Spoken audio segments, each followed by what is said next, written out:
Hi there, and yes, I have an Irish passport. It's only taken me 5 years to get round to to sort of sending off the application and getting it back. I'm just gonna show you something. So I'm going to move downstairs. Just take my glasses off. Yeah, let me just sort of give you an insight into how my mind works. Okay, down in my kitchen and over here, I'll show you this board. Excuse the lack of light. I've tried putting any lights on, everything's gone, sort of reflective. My kitchen board used to care, now I just write it down and forget about it. And then down here you will see Irish passport.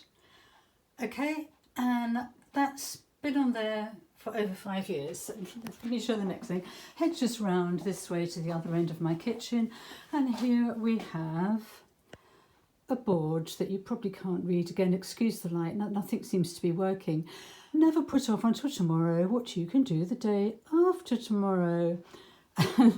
And ironically, that's sort of right next to my calendar, which doesn't bode well for me doing very much at all, does it? So I just showed you that really to show that I really am probably the world's worst procrastinator. I literally wrote that on the board. It was the first thing I wrote on that board when I put it up in here when I moved in here on the 1st of December 2019. Now, it's probably not quite as bad as it seems because those of you who know us, know me and my family, will know that we had a shocking and devastating death in our family that Christmas, just before that Christmas. And of course, when that happens, you shift into a different time, a different reality, and the normal world over here sort of goes on, but you're so detached from it. So that of course was a few months before we started picking up the pieces. Then of course we all know what happened early in 2020, and of course God, thinking about that's coming up for 5 years now, isn't it? And think about it. I mean, just something simple like saying to someone, "Oh, can I pop round?" And you just sort of witness that this picture is actually me, which is what I need, for a passport. Sorry, I'm a bit croaky today. I was just about to take a drink of water, and I realised probably not a good idea to have a drink of water out there, is it? That's my last surviving flower from my bunch that were for my birthday from my daughters. I'll just go and get myself an actual glass of water. Cheers, actual water. Yeah, where was I? So yes, of course, all that happened. And, if you'd got all your paperwork ready, were the post offices open? Could you actually go and post something?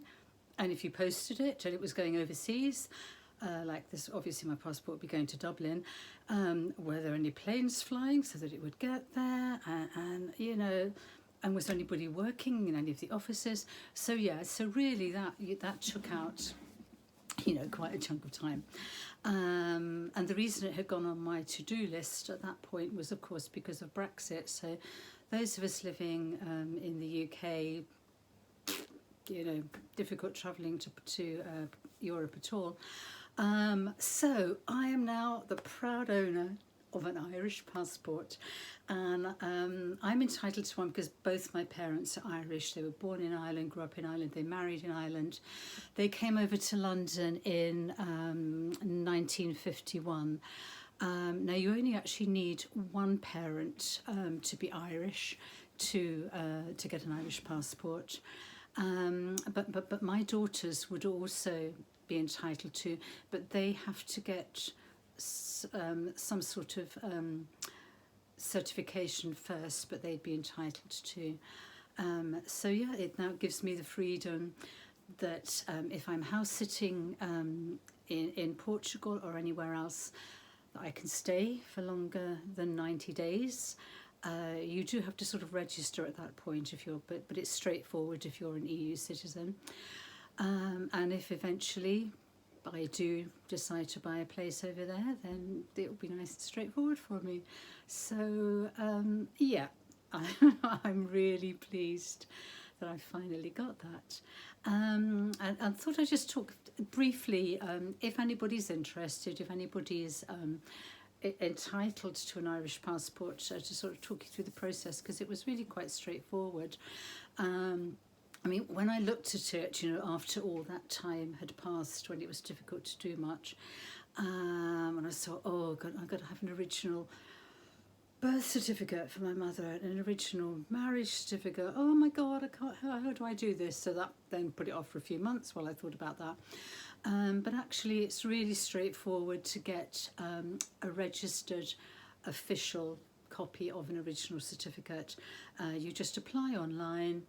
It costs a few euros. I can't off the top of my head remember how much, but I'll sort of look at what it is currently and add that sort of as a caption down here.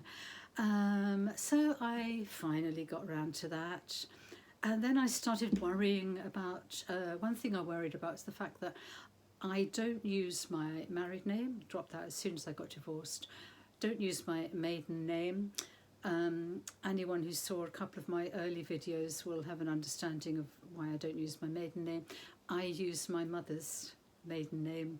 It's my link to her, you know, and again, if you've watched any of my early videos, you'll know a little bit about my mother dying when I was a child and me not knowing anything about her and all that. So using her name, and I was thinking, oh my God, how do I prove that this is my name? That, you know, the name on my birth certificate isn't my name. And then I thought, and I can't show you my married name because I don't have a marriage certificate, because something I didn't know when I got divorced is that you actually hand back your marriage certificate. Did you know that? I didn't. So then I ended up getting a copy of my marriage certificate. And in the end, that was actually the easiest part of the process. All they wanted, whatever name you're using, you know, pick something out of the air. And as long as you've been using it for 2 years and you can provide 2 official pieces of correspondence or whatever that show that you've used it for 2 years, that was all I needed for that. So applying for my passport, if you need to do it online. It's so much quicker. They actually prioritise the online. So if you decide to post it, you know, it's going to take a long time. So if you're somebody who's not very confident filling out forms online, a lot of people aren't, you know, it's onerous, isn't it? Find somebody who can help you. But it's very straightforward. You fill out, you verify that you are, you know, eligible and how. You put in the parents' details. And then I had to send... I had to send my birth certificate, my mother's birth certificate, my mother and father's marriage certificate. I ended up sending about half a dozen different proof of name and address, that sort of thing. And I'm always really, really meticulous with these things, because one thing wrong, they'll chuck the whole lot back at you. Probably the most difficult bit for me actually was finding somebody to witness that my photo and my details were actually me, because you know there's always a list of approved people, and the Irish one has got a few quite odd things on there, but the main one that was an issue for me was that unlike in the UK, for Ireland they can't be retired. So I thought, that rules out just about everybody I know, you know. I know doctors, I know teachers, I know accountants, you know, but they're all retired. But fortunately, one of my daughters has a friend who is a doctor, And they've been friends since they were in school together. So I knew her growing up, so obviously she could verify that. And then they do actually call them. And funnily enough, nearly came a cropper at that point. That was the bit I was concerned about, because one, they ask for a landline. Who uses landlines these days? So I wrote a little note saying, you know, if you try calling this number, this is a GP practice, you ain't going to get through. If you're not a patient there, you're just not going to get through. And even if if you're a patient, it's going to probably take you an hour, isn't it? You know, the way things are at the moment. So I put in her mobile number and put a link to the surgery she works at, saying, look, you can check this out. You can, before you call her, you can see that she is who I'm saying she is. And when they called her, she thought it was a scam call, and because she was thinking, why on earth would the Dublin Passport Office be calling me? Because it was, you know, 3 or 4 weeks after she'd signed it for me, and busy mum, busy GP, you know, she'd gone completely out of her mind. And apparently they sort of quickly called her back and sort of said very quickly, this is the Dublin Passport Office, and that are you the person who verified, you know, very, very quickly, so that before she got a chance to hang up again. So, oh, thank God she did that, because people do get their applications rejected pretty frequently because they can't get hold of the witness. So thank God for that. And it came back very quickly. The longest part was it getting from my local post office here to, can't remember if it was Gatwick or Heathrow, and actually getting on a plane. That bit took something like 10 working days. I mean, I could have walked to Heathrow and delivered it myself and put it on the plane myself, couldn't I, in that time? But there you go. And then it was telling me, this was, I think, something like the 19th of November. It got to Dublin. And I was looking on the progress chart, and it said it was due to be processed. You know, we're in the process of checking all your documents. Due to be processed on the 24th of December. I was thinking, that's not going to happen, is it? You know, maybe, you know, sometime in January. And lo and behold, it actually arrived. It was dispatched on the 19th of December. I can't remember the date it arrived here. It was after Christmas there, I think. Yeah, and I have to say, oh yes, as well as the things that I sent off, I had to send off my British passport. So I did that. Oh yeah, I'd put off applying for it back in the summer. We'd been to Ireland, me and my girls, we'd been to Ireland, and I'd taken my UK passport, even though you don't need it really to travel between England and Ireland. It's always useful to have it. And then I came back and I thought, right, now I'm going to apply for my Irish passport. And then I thought, oh, no, I won't, because I'm hoping I might get a house sit in Portugal sort of early October, before the newest arrival to our family, who I've got a video about, arrived. And some did come up, but then when I looked at the price of flights to either Lisbon or Porto back then, they were really expensive for some reason. Or I think October, maybe, the end of September, October, maybe that's a popular time for going. So in the end, that didn't happen. So I sent it off. And then, not long after I sent it all off, I then accepted a house sit in Portugal, the one that I'm going to on the 5th of February. And suddenly it dawned on me, and I was in a total panic, because I'd seen so many people on the sort of like getting your Irish passport support pages on Facebook. Some people need a lot of support with this process. It can be very stressful. People saying it took months and months and months, and even if it was straightforward, it was still longer than they said. And then that they didn't get their supporting documents back. Some people said they got them back before they got their Irish passport. Somebody said it was 6 months after, and I'm thinking, oh my God, I've booked a flight and I've got no passport. What the heck do I do if it doesn't come back in time? And I literally had sleepless nights going over and over this, thinking, what am I going to do? What am I going to do? And then in the end, I just thought, just stop panicking. There's always a solution. If it hasn't arrived and it's getting close to when you're flying, just regard it as lost and request an urgent, replacement, because you've lost your passport. It's going to cost a bit more. I mean, my British passport expires at the end of this coming year anyway, so it'll be a few months early. I thought, don't panic. I still haven't got my supporting documents back. They say that they will dispatch them within something like 20 working days of having dispatched your Irish passport.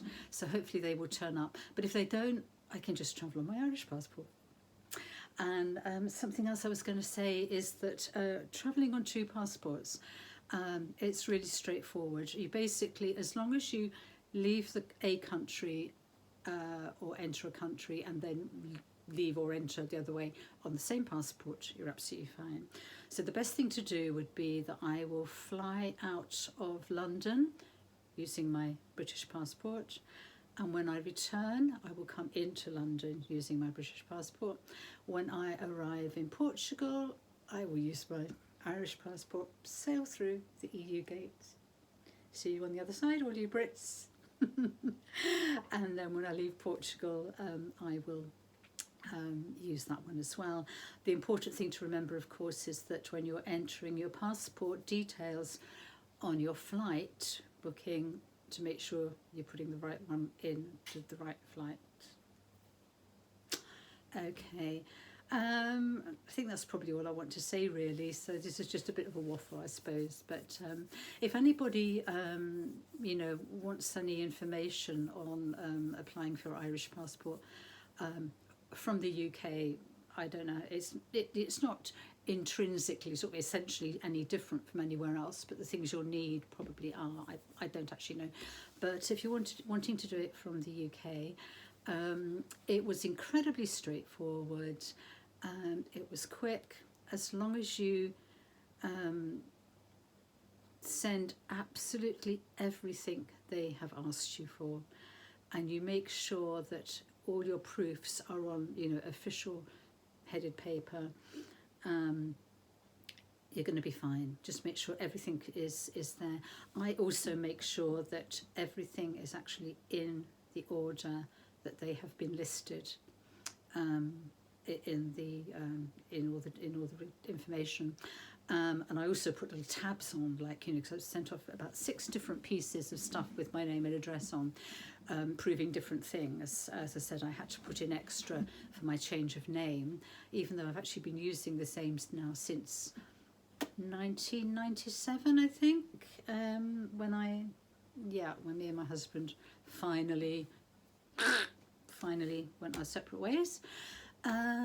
So I just put a little sort of tag, those tags you get on legal documents when they highlight different pages with a sort of sticky, just sort of saying, proof of name 2 years, proof of address 2 years, that sort of thing, just so it was clear. So I put everything absolutely, then you've not missed anything, because you do hear stories of lots of people getting everything sent back to them, told to start again because they needed more documents or whatever.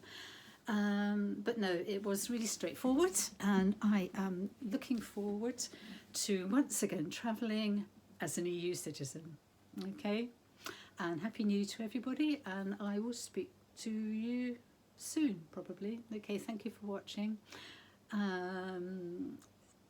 If you want to give me a little like or leave a comment or something, then that would be greatly appreciated. Okay, talk to you soon. Bye.